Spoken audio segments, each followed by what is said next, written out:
Good evening. It is Friday, the 13th of October, 2017. And oh boy, the San Jose Barracuda could have used Joe Pavelski, the rally cat, the black cat, tonight, because it was troublesome to watch the Barracuda fall to the Grand Rapids Griffins by the final score of 7-3 in their home opener.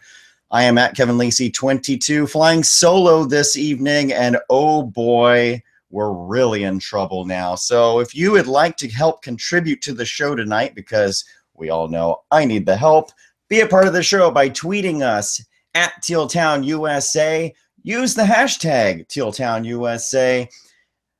Contribute to the show, talk about things with the Barracuda that you want to know about. If you want to know about certain prospects, certain players, what you liked tonight, what you hated tonight. There was unfortunately a lot of that. Just help me help you. Let's just have a nice collaboration together. And of course, you can catch us at tealtownusa.com on iTunes, Google Play, SoundCloud, Stitcher. And yeah, so thank you for joining me. If you're watching live right now, thanks a lot. Please, again, use the Google chat to converse with me. If you're watching on one of our podcatchers, thanks for listening. And please subscribe if you haven't already subscribed. Normally, it won't be just me. There are much smarter people all in a group together chatting with you. But tonight, you're stuck with me talking about the San Jose Barracuda. Now then, let's, hey, here I am. You may know me from section 109 of the Barracuda games. Of course, I am Kevin Lacey 22. I mentioned that already. So let's get right into it, because it was a problem right from before the game even began. Tonight was the banner raising ceremony for the defending Western Conference champions in the regular season, the Barracuda. The banner itself looked sweet. The problem was you couldn't see it when they rolled it out because they didn't have a spotlight on it right away. And then when they did, unfortunately, something was blocking the spotlight. So I didn't get any good pics of that banner tonight. If you want to send them to us, though, we'll be glad to share them at TealTownUSA. So anyway, getting to the actual game, it was a rough one right off the bat. If I pull up my box score here, Dominic Turgeon, who was a player who I believe only scored 7 goals last season. I'm going to pull up that stat right now, but I think he only scored about 7 goals last season. Doesn't quite have his father Pierre's hands, so to speak, but he put his second goal of the season, and he had 6 goals last season, folks. He put in his second goal of the season less than 2 minutes into the game, and it just started off so roughly for that team, and it really didn't get better until maybe the third period. The Barracuda just looked completely outmatched. The Griffins came out saying, all right, your Western Conference banner's pretty cute, but hey, we're the Calder Cup champions for a reason. They have not had too much roster turnover this season, and they looked like a completely dominant team on all facets. I don't think there was one area of the game tonight that they did not win, unfortunately. The game, Tim Clifton tried to pick the game up a little bit for the Barracuda, of course, came out flat. He delivered a crushing hit to Dylan McElrath, which was ironic. Usually it's the other way around, but Tim Clifton with a huge hit in the corner on Dylan McElrath to try and spark some life into the Barracuda. Funny enough, former Sharks prospect Dylan Sadoway immediately answered the call, jumping on Clifton. They had a little bit of a scrum, but it didn't get that spark that was desired because Corey Elkins, back from Finland, I believe he spent the last 4 years in Finland and the Czech Republic, if my memory serves correctly. He gets his first goal back in the AHL halfway through the first. And again, I know I'm going to say it didn't get better a lot tonight, but it didn't get better, folks. It was bad. 7-3 final score. The shots were 12-10 after the first, which you wouldn't know by how the game played because it was just a rough one. Let me look at my timeline here so I don't make sure I miss anything here. Thanks, folks, for tuning in on the Google chat. I will get to any questions that you have once I get through the rundown, but I want to explain what went on during the game for those of you who weren't able to watch on the $300 package of AHL Live. It is a great service, though, and you can't catch the games anywhere else if you don't attend live. Speaking of attending live, real quick, crowd, I'd say about 4,000 people in attendance tonight. Not as many as I had hoped for opening night, especially with the $2 beer, $1 hot dog promotion that was really popular in the playoffs last year. But, you know, when you balance it out with the Friday night and the hockey season's still early, the attendance wasn't bad, folks. 4,000 strong, 3,500 minimum. So I'd say right in that range. Pretty good attendance, especially considering last year where it took until February, March for people to really get behind the team. So I hope this continues. There is a game tomorrow during the day before the Sharks play the Islanders against San Antonio. The Barracuda play San Antonio. So hopefully we see most of you out there. But getting back to the scoring summary, then in the second period, Turner Elson, who I thought looked outstanding for the Griffins tonight, and I did not catch many Red Wings preseason games, but I heard a lot of good things about Turner Elson. He came over from the Flames organization to the Red Wings this year. He scored his second goal of the season, again, 2 minutes into the second period. This is a theme we're going to get to throughout the game, unfortunately. 2 minutes into the second. That goal escapes me at the moment.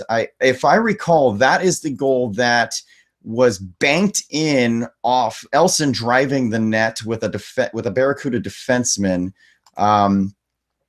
Help me remember this, folks. But I believe that was just an unfortunate situation for Troy Grosnick with a bad bounce. But again, whatever happened in the first intermission, I'm sure Roy Sommer was really reaming his team, but they did not respond. The onslaught continued again halfway through the second period. Matt Laredo on the 5-on-3 power play, no less.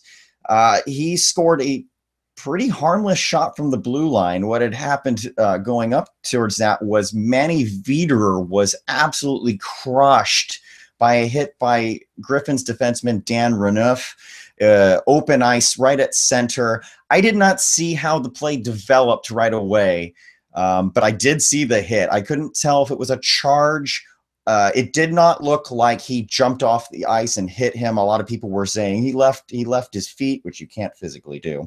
But he didn't. The impact of him hitting Viederer is what popped both of them up off the ice. So I did not think from what I saw that it was an illegal hit, but it was a brutal shot. According to Zach Devine, our friend of the show, at Zach the Bear, he said that Viederer was leaking some blood. I looked at a very woozy German prospect for the Sharks. He was pretty out of it. And again, according to Zach Devine, Roy Sommer said Viederer will not play tomorrow against San Antonio, so keep an eye on lineup changes for tomorrow. Colby Bacali ended up getting an extra penalty for, coming to the defense of Viederer, but that put the Barracuda down a man, and then Marcus Sorensen had a delay a game penalty shortly thereafter, and that's what led to Matt Laredo's goal. Still on the power play again, still in control, the Griffins scored. Matt Carey with his first goal of the season. That was a tip-in off another point shot from Joe Hicketts, and it was 5-0 Griffins. Oh, boy. Oh, boy. Thankfully, the third period did get a little bit better as I run down my timeline again, because yours truly was up on the Jumbotron. That's not really why, but I was part of a promotion this evening to guess the song, which I was like, oh boy, this is not going to go very well. And thankfully, my buddy Alan, we were in a little bit of a team here. Thank you, Cheryl, for this photo that I am attempting to screen share with you at the moment.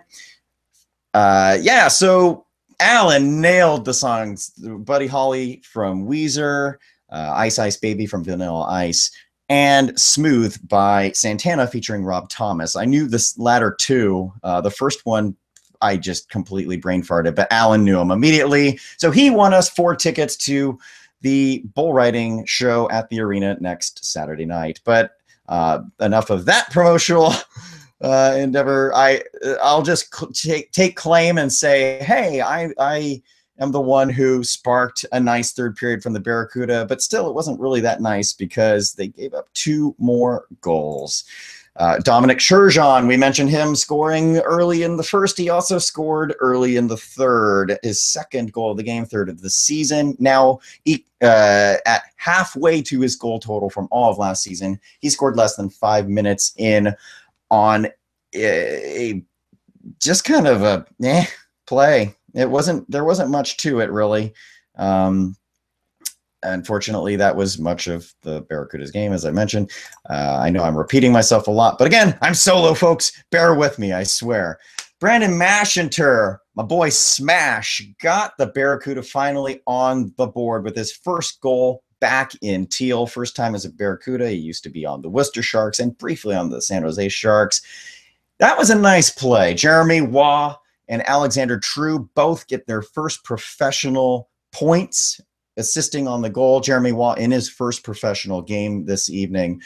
Jeremy threw one from the right side point into Mashinter, who basically just spun around from the side of the net, spun around to the front, made a nice power move and put it past Griffins goalie Jared Correau. That made it 6-1. But then the Barracuda, with a little more life, they started to get some momentum after a 3-on-1.5. It was Adam Haluka, another forward who was in front of him, and then Haluka with the nice hold up pass to Radim Šimić, who's coming in as the third man high. Šimić with a great shot past the glove of Correau, top corner. That since Rick Jenneret was in the building last night for the Sharks Sabres game. Yes, I'm gonna go here, folks. Šimić, top shelf where mama hides the cookies. And that was for you, puck guy. Sorry about that. But anyway, Šimić with a nice goal. His first goal in North America after a pretty nice career over in Europe. That was halfway through the third. Started to see some life there. It's 6-2 at this point. Comeback is pretty bleak, but you got to start with 1. You got 1. Then you go to 2. When it get to 3, no, because Turner Elson capitalized on an Antoine Bibeau complete gaffe. Antoine Bibeau, who had come in for Troy Grosnick to start the third period from behind the net on the power play, no less, completely whiffed on a pass, threw it right out in front. Turner Elson and all that speed that he brings just came right in and scored. That made it 7-2. The Barracuda would get 1 more goal. Brandon Mashinter's centering pass bounced off the back of Brandon Bolig's first foot for his first goal as a Sharks player, a Barracuda player. And that was the final score, 7-3. And I would like to get to Bolig in a second, but let me check out the Google chat. Let's see here. Rob Thomas. Yes. D was a mess tonight, says Cheryl. Yes, it was. And so am I at the moment. But again, thanks for bearing with me.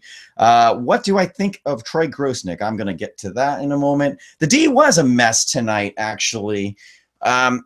It was hard for me to describe what exactly went wrong because it was blanket badness for a lack of a better description. It was really rough. And I read some of the quotes after the game from other Barracuda media members. Again, Zach Devine, as I mentioned. I know there were several people in that scrum. Roy Sommer was really unhappy with the team altogether. Again, per Zach, really unhappy with the performance of anybody. And I don't blame him at all. There was not one player who stood out to me outside of maybe Mashinter in the third, but the Barracuda just flat out did not show up for 2 periods, unfortunately. And I don't know if it was the week off. I did not see the last time that the Grand Rapids Griffins played, but it's hard in the Pacific Division for one, because especially early and at the end of the season, the AHL schedule is very light for all teams, but especially for the Pacific Division when they only play 68 games. So having a week off since their first game, this was only their second game tonight, folks. So having a week off, yeah, you're resting up and whatnot. You shouldn't be banged up at all, but you get really flat when you're not playing against actual competition. And to go up against a team like Grand Rapids, who won the Calder Cup and still pretty much is that same team, whereas the Barracuda lost Joachim Ryan. They lost Tim Heed. That's their top two pair right there, or their top pair right there. Mirko Mueller, say what you want about Mirko Mueller, but there's three of your top four defensemen gone. The kids will be all right. The new ones they brought in. They've got Kevin Fitzgerald, who I thought had a decent game. I thought his shot was outstanding. His D coverage is still in progress. Jeremy Waugh still looks a little slow to me. I know he's recovering from off-season knee surgery, or actually it was mid-season knee surgery because he got hurt very early on last year. But he still looks a little slow. Their games will come around as they get acclimated to the professional game. Jacob Middleton, who was injured in training camp, he played his first game tonight. He did okay, but again, his tendencies, his timing was still a little bit off. Nick DeSimone, I was a little disappointed in him tonight. DeSimone as wheels for days from that back end, but some of the decisions he made weren't great. And Bergman and Julius Bergman, and I'm trying to remember who, Shimmick, Radim Shimmick. I didn't notice them too much tonight. And I don't know if it was just me not seeing them. I don't know what was going on there. But one of the things I did think, before I wrap up the discussion about the defense, one of the problems I noticed was that the forwards were not doing a very good job back checking. And I will single off Rudolph Balcers, a player who I know Sharks fans are really excited about. A lot of the members of Teal Town USA are really excited about Balcers. The problem for Balcers so far, the guy can finish. The guy can snipe for days. And he's a pretty good puck handler too. But when he doesn't have the puck, then the knock on him has been, where has he been? And tonight, there were a couple plays, at least a couple of plays, where I saw Balcers just standing. The very first goal, Dominic Turgeon coming in uncontested from the point because one of the defensemen jumped up. But Turgeon is still, since he's on the point, that's Balcers' man. Turgeon just comes right up the gut, and Balcers is standing in the background, completely oblivious to what's going on. That's a problem there. There were a couple other times in the game, I believe another chance that Turgeon had later in the game, where Balcers was hung out to dry. And there was another rush, I believe, in the third period where Balcers didn't even try to get out of the offensive zone. And that's a problem. And the guys just look disengaged tonight. There's another game tomorrow. We hope that it's going to be better, but that was, yes, thank you, Cheryl. The forwards were no help at all. As I mentioned earlier, Cheryl, Manny Wiederer, according to Zach Devine, says that Wiederer will not play tomorrow, according to Rick Sommer. That's great. Roy Sommer, folks. Roy Sommer. You know, he was only coach of the year last year. So expect a lineup change there. John Martin did not play tonight, but he'll probably draw in tomorrow, especially with San Antonio being a much bigger team than they were last year. So anyway, let's get to some more questions here. I know there was a question about Troy Grosnick from Everything NHL. Wonder if DeMello from M. Hackle, wonder if DeMello will go down if Joachim Ryan continues his solid play. That is a waiver decision there. I think DeMello would clear just because it is early on in the season. Teams are still, you know, they still believe that they can call up a player and be fine. So losing a roster spot to DeMello, you know, may not be any better than calling someone up if you're another team looking at DeMello on waivers, for example, if that were to happen. DeMello very well could be on the Barracuda roster here not too long from now. But again, this is only one game. And when Paul Martin returns, who's to say Joakim Ryan doesn't just get sent back down? We did not discuss much of Joakim Ryan, much to my regret, last night on Teal Town USA After Dark. Joakim looked solid. I thought he played very well. I thought it was funny that he was called up for a game against the Sabres, which is exactly what happened last season when he got his first NHL call-up, although he didn't play. Ryan looked very good last night. But again, it's a numbers game right now with that Sharks roster, especially on the back end. So Ryan, why potentially lose DeMello to waivers when you can send Ryan down for, not free, but you know what I'm saying, without a penalty. So that'll be something to watch out for. Too much beer for me, says Richard Ramirez. Hey, I only had 2, folks, and they were in the first period. If you were not at the game, the lines were super long, which is great. I'm glad that the promotion worked. I'm glad people came out. I know when I was in line for my beer, they had already run out of Bud Light on 2 of the taps. So that promotion went very well tonight. Again, about 3,500 to 4,000.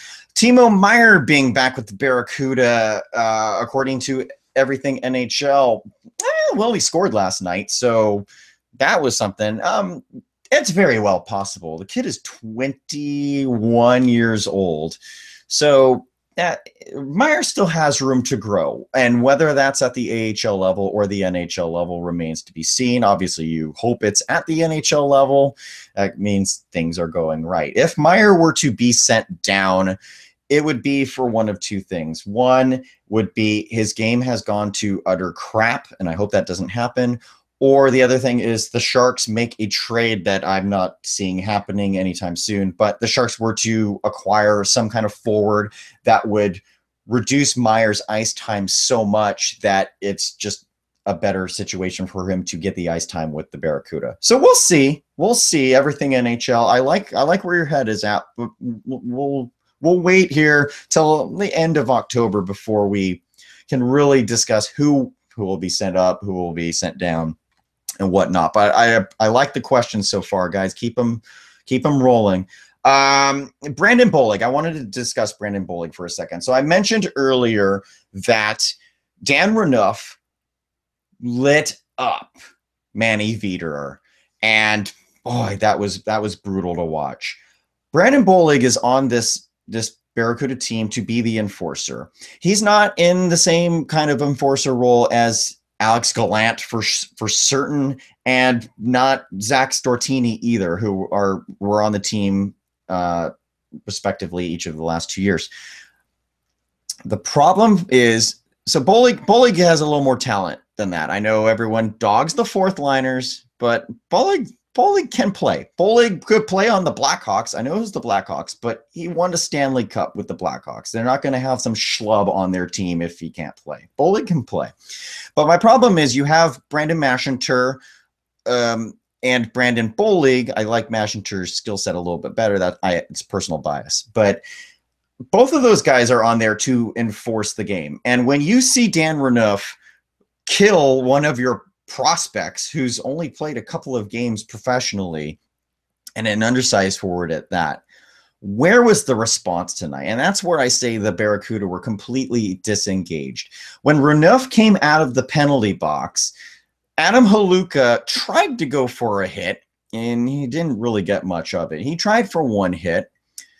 One, why is Haluka the guy going after him? And two, even after Haluka got his somewhat hit on him, where was the rest of the response? Why did nothing happen? And I feel like this is a conversation that we've had on Teal Town USA and previously Pucknology, where we want a response from the team in Teal, whether it's the Sharks or the Barracuda. It didn't happen tonight, and that's unfortunate. Say what you want about it's early on, they're still getting acclimated to each other and whatnot. If you're a new guy on your team, what better way to earn the respect of your teammates than to stand up for one of your teammates, even if you don't know him, even if you don't like him. Stand up for one of your teammates. Me in beer hockey, I have played with a couple of guys that I absolutely can't stand, and I'm sure there have been a lot of guys who can't stand me. But I have had no problem jumping into the fray if I thought something dirty was going on. So where was that tonight, especially against a team like Grand Rapids, where last year in the playoffs, we saw how physical they were. Roy Sommer and the boys knew this game was going to be physical, but why did they shy away from that? They needed, especially down 2-0 early, you got to bring that game. Tim Clifton throws one hit, there's a fight, and that's it. Come on, guys. So that's my rant about I want more of a response. Hopefully we'll get it tomorrow against the Rampage. Let's get back to the chat here, folks. Yes, John Tavares is going to be in San Jose tomorrow against the Sharks as the Islanders take them on. I believe I will be at both the Barracuda and the Sharks games tomorrow, so you can run by me. I'll be the guy with the turtleneck. I won't be that hard to find. In fact, I got a few tweets from people saying turtleneck spotted. That was kind of funny. So yeah. Leanne says disappointed with 52 and 53, that being, of course, Brandon Bollig and Brandon Maschinter. Maybe they needed Michael Haley. Hey, maybe. I saw Michael Haley fight.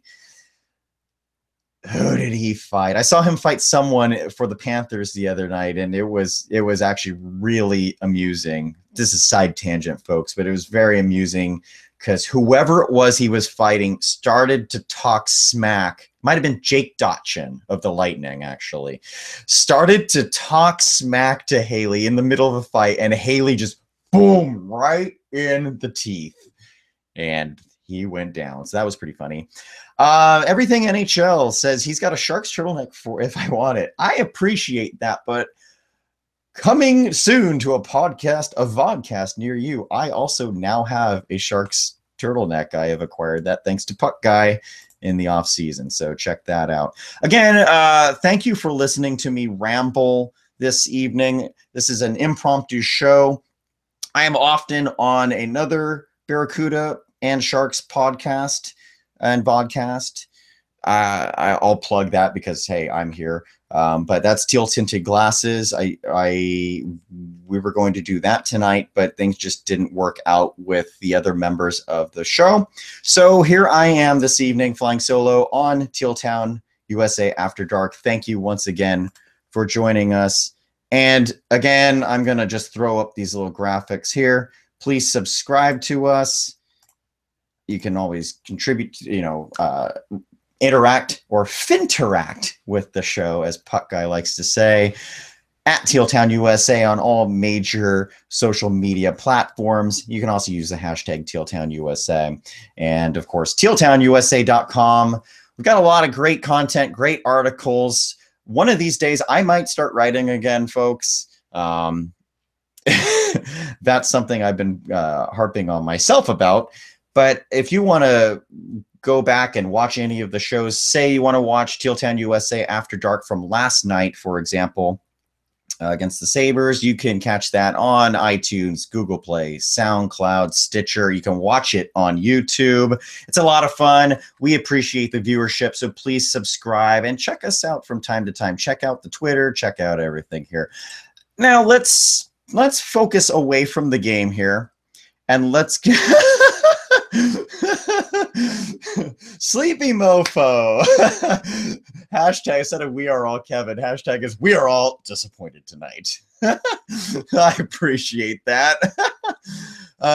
Danny O'Regan, before I move on to non-game topics about the Barracuda, Danny O'Regan was expected to get stronger this season. He did get pushed off the puck a lot tonight. I will attribute that possibly to the fact that the Griffins are a substantially bigger team than the Barracuda are. I watched Philip Sandberg, one of the new prospects that they brought over from Skellefteå in Sweden, and he's a smaller guy. He was getting knocked all over the ice too. Both of those guys need to be more feisty. Sandberg, I think, has a little bit of sandpaper to him. No pun intended, by the way. He has a little bit of sandpaper to his game. But O'Regan had problems in the playoffs with physicality against Stockton and against Grand Rapids. So that is something I'd like to see more of. I still think he's the best, well, at this point, the best player on the team. The argument could be made Troy Grosnick might be there. And let me get to everything NHL's Troy Grosnick question while I'm thinking about that. Troy Grosnick, last season, what a story. I mean, 2 years ago, he looked to be out of the AHL altogether with his career.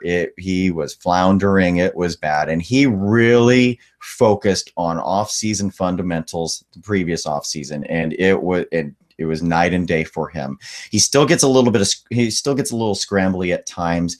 I don't think tonight was that bad for him.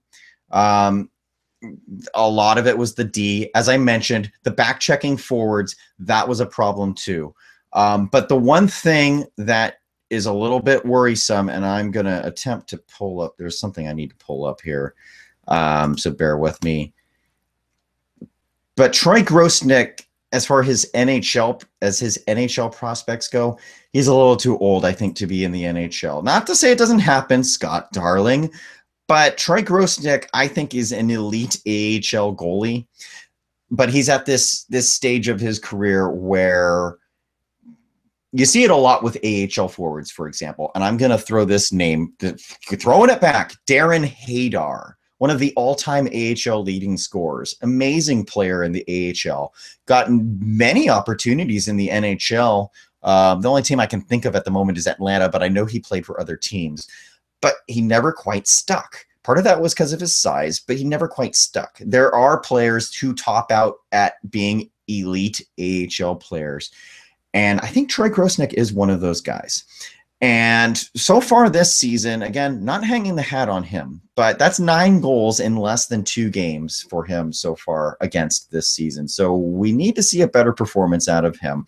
I'm curious to see who plays tomorrow against the Rampage, because Grosnick didn't play enough tonight to where he should be tired. And certainly it's early on in the season. Fatigue should not be a factor. Plus, a lot of times you see AHL goalies play back-to-back games on Friday, Saturday, or Saturday, Sunday, just to get them acclimated to the rigors of the NHL. I don't know where they go with Grosnick in this case, because you have Antoine Bibeau, who was at one time considered the future of the Maple Leafs. That obviously isn't going to happen, and I don't think super highly of Antoine Bibeau, but I think he's worth a look. I do think he's an upgrade from Mantas Armalis last year. With the complete gaffe that he gave up that goal to Turner Elson tonight, I don't know if that paints him in the best of light to get a start tomorrow. So that's another roster move we'll have to look at. So where was I? Polling Grosnick sooner. Again, Cheryl brings up, why didn't Sommer poll Grosnick sooner? I don't think you can hang this solely on Grosnick. I thought there were a lot of elements that just went wrong tonight. So I think it's one of those things where, especially with the back-to-back, maybe Bibeau was supposed to be starting tomorrow. And, because you're not expecting to pull your goalie at any point of the game, ever. If you're pulling a goalie because of an injury, don't expect it. If you're pulling him because he gave up too many goals, don't expect it. And if you're pulling him for an extra skater, you're obviously losing. So I think Sommer was trying to lead Grosnick in for the full 60, and then just after probably the 5th goal, just decided, you know what? Let's just call it now. So we'll see. What was the, oh yeah. So let's talk about some non-Barracuda, or rather some non-hockey related Barracuda topics, because it was the home opener this evening, and the Wi-Fi was an issue. And I think it's funny because someone said his Wi-Fi just dropped out.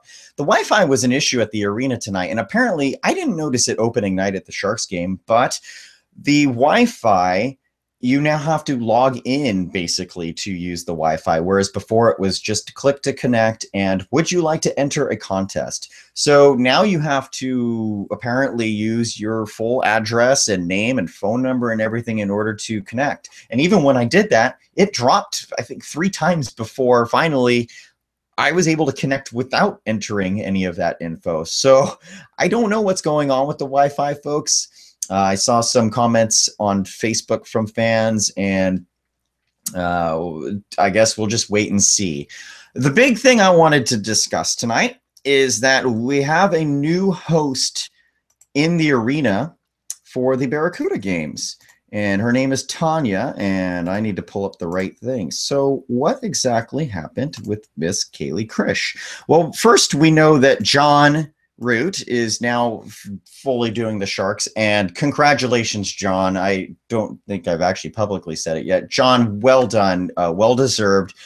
I think you do a tremendous job, especially at the Sharks games. I really think he gets the right mood going, and now he's doing kind of a Shark Bite-esque deal with them. So again, kudos to you, John, and I hope it goes great for you this season. Now, Kaylee Krish, I love Kaylee, friend of the show. She has been on one of our After Dark segments in the past. But yeah, she has left the Sharks and the Barracuda this season. To my understanding, she just has other career, how do I want to say? Not aspirations, but she's just taken her career in a different light. And she does have her own podcast, which I will gladly promote as soon as I find it. I'm sorry, Kaylee. But Kaylee is going to do great things here. We will miss you. And I know it ends in sass. I'm getting there. But yeah, so Kaylee is no longer with the Sharks, and Tanya is your new in-arena host. And give her time, folks. It's tough. Hey, I'm doing a podcast by myself tonight, and this is so informal, and this is just for you guys. I'm just shooting the breeze and whatnot. Imagine doing this live in front of 4,000 people like Tanya did tonight.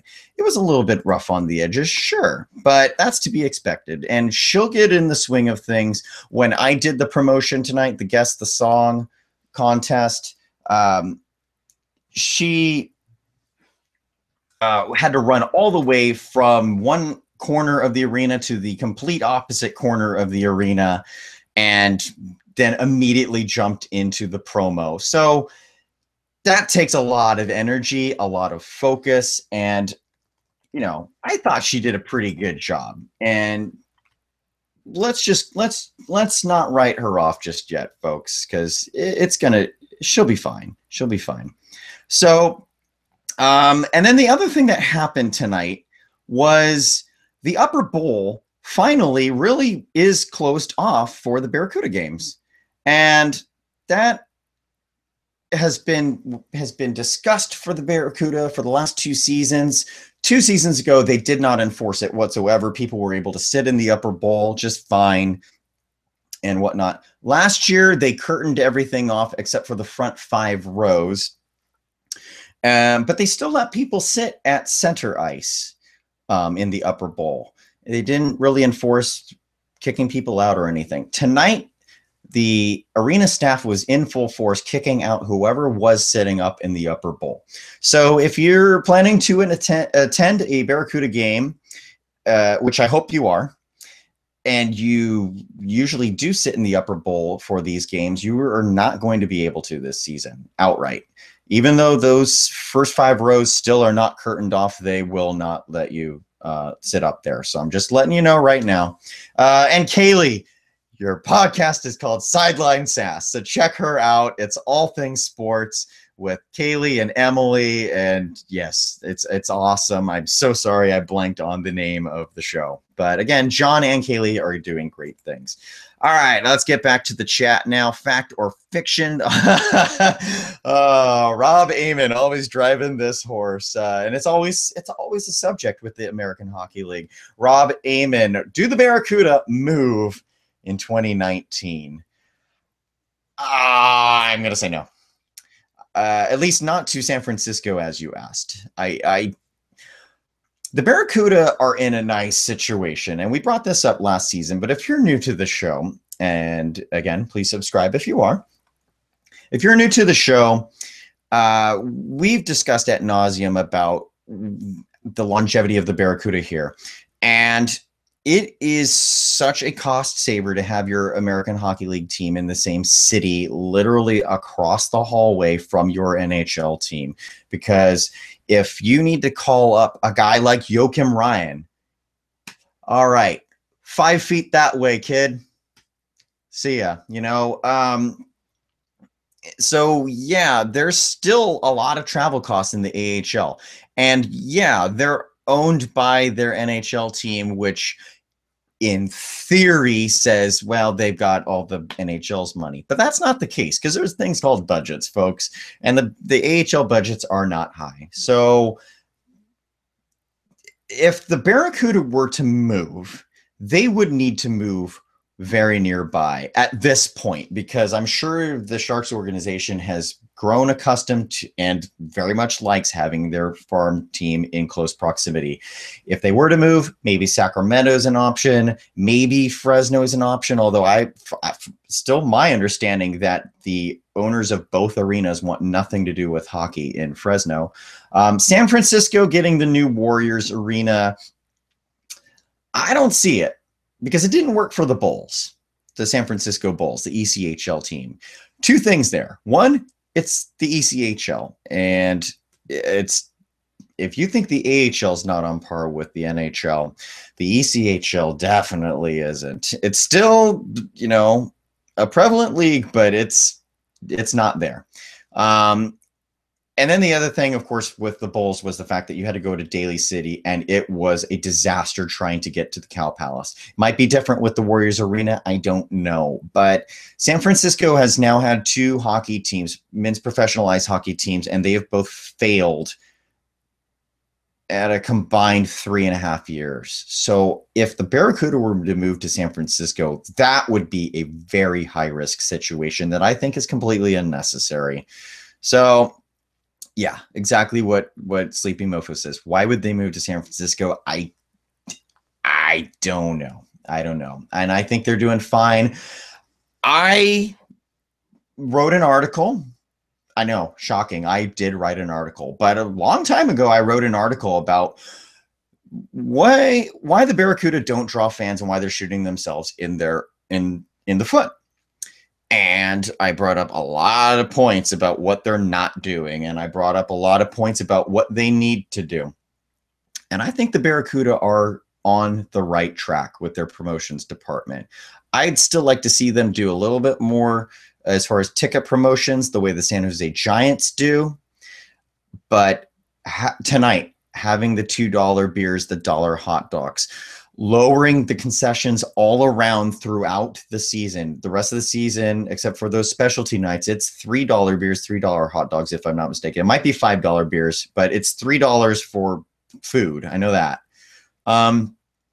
So they're on the right track. They're finding ways to bring people into the building for the first time in this franchise's history. And that's all I want. And that's all that we want.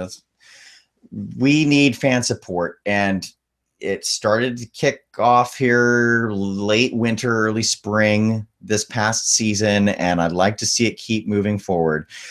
Tomorrow, there will probably be a drop-off in attendance because, hey, it's early on in the season. We've seen it with the Sharks, and it's bound to happen for the Barracuda, but they'll gain steam. I think this was a nice kickoff point for the team this year. So for the team's promotional department this year. So I give them a lot of credit for working on their moves, and I hope it continues. The Turn Up and Teal events that they have where they give out Barracuda events and having the sponsors give out free tickets. That's awesome too. So keep it rolling. Maybe I'll look at ticket prices again around the league. Last year, the Barracuda had the third most expensive tickets in the league, despite having the worst attendance. At least that was through February. Maybe I'll look up that information again just as a freelance thing. But things are going in the right direction, folks. Now, I have talked for a ridiculous amount of time for being on my own, 45 minutes. Holy cow. Thank you guys again for tuning in this evening. I really appreciate the love. Please subscribe. Thanks for the chat. I will go through the out-of-town scores just because, hey, that's a thing that we do here on the After Dark shows on Teal Town USA, following every Sharks game. Tune in tomorrow night. There won't be a Barracuda After Dark. This won't tomorrow. This won't even be a regular thing. But with the home opener this evening, I had many fans asking me, "Are you doing Barracuda After Dark tonight?" And I said, "I think so." And it just did not work out for the other Barracuda podcast that I'm on. So that brought us here. So again, thanks for tuning in. Out of town scores: the Syracuse Crunch, who were the Calder Cup finalists last year, who lost to the Grand Rapids Griffin. They beat the Belleville Senators 4-2. 2 goals from Dennis Yan. Belleville is a new franchise in the American Hockey League. They moved from Binghamton, who are now the Devils franchise. I'll have to see if the Devils played tonight. But that was 4-2. They fell to the Crunch. Springfield Thunderbirds, who are the Panthers affiliate, they dropped to 0-2 as they fell to the Providence Bruins 3-2. Let's see. Utica, sorry about the ums there. The Utica Comets shut out the Rochester Americans. And I should mention, and I should have brought it up, but we'll do it on a future show because we're running long. Colin Blackwell, if you want to know about players who used to be on the Barracuda and are no longer here, Colin Blackwell is on the Rochester Americans. However, they were shut out 2-0. Speaking of shutouts, the Lehigh Valley Phantoms, the Flyers affiliate, were also shut out by their nemesis, the Wilkes-Barre Scranton Penguins, 5-0. 5 different goal scorers for that, including Tom Sestito with the game winner. What? Wow. Okay. The Bridgeport Sound Tigers beat the Charlotte Checkers 5-3. Charlotte is finally out of the Western Conference. If I got to double check on that, but if I recall, it's been a while since I've looked at the alignment. I believe Charlotte is finally on the East Coast. Finally. I don't mean just geographically, because they've always been on the East Coast, but they're finally out of the Western Conference. Checkers fell to the Sound Tigers 5-3. The Sound Tigers are the Islanders affiliate. The Toronto Marlies also fell 5-2 to the Hartford Wolfpack. That's a Rangers affiliate, beating the Maple Leafs affiliate 5-2. Again, 5 different goal scorers for Hartford. Vincent Laverde, former Ontario Reign player, he scored a goal in the loss for the Marlies. Wow, wild one here. I mentioned the Binghamton is now the Devils affiliate. There's also another new AHL team, the Laval Rocket, which named after Maurice the Rocket Richard. They are the Montreal Canadiens affiliate. 8-7 was the final score there. And the craziest thing about that score was 7-6 after 2 periods. And then Laval tied the game in the third. That was Daniel Audette scoring with under 3 minutes left in the third. And then Daniel Carr with the overtime winner, 1 minute and 12 seconds in. Laval comes back to beat Binghamton. The Ontario Reign in Pacific Division action, they lost to the Iowa Wild. The Iowa Wild, 3-0 winners there. Shots were even, power plays were pretty even. But yeah, Iowa, a team who was dreadful for years and then all of a sudden had a big push at the end of last season. They're starting off pretty miserably again, but they picked up their first win tonight. They're 1-2, and Ontario is now 0-2. So the Barracuda still have a game in hand, because this is a whole thing on Teal Town USA. If the playoffs started tomorrow, I have no idea where the Barracuda would be, but they'd be ahead of Ontario. So there's that. The Cleveland Monsters, the Calder Cup champion from 2 years ago, they picked up their first win of the season with 3 second period goals. They beat the Manitoba Moose 4-3. And then the other game, because we have the Barracuda game, the 11th game of the night, the Texas Stars in an all-Pacific Division matchup. The Texas Stars improved to 3-0. after missing the playoffs each of the last 2 years. They beat the San Diego Gulls 3-1. Rupa Hintz, Curtis McKenzie, and Matt Mangine. I believe that would have been an empty netter considering 8 seconds left. So 3-1, sorry, Texas beat, San Diego. And then, of course, the Grand Rapids Griffins. Yeah, they won, whatever. Let's see. Thank you for the kudos in the chat. Let's call it a night. It's 11:30, folks, and there is another game tomorrow. I'd love for you to check out tealtownusa.com, Tealtown USA on Twitter, Facebook, Instagram. The search goes on and on.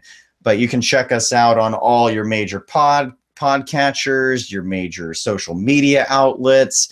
And again, I'm at Kevin Lacey 22, signing off for tonight. A 3-7 loss. Well, it was a 3-7 loss, but a 7-3 loss to the Grand Rapids Griffins. See you at the tank tomorrow for the Rampage game, and we'll see you tomorrow night for the Sharks game against the Islanders. Thank you all. Have a great night.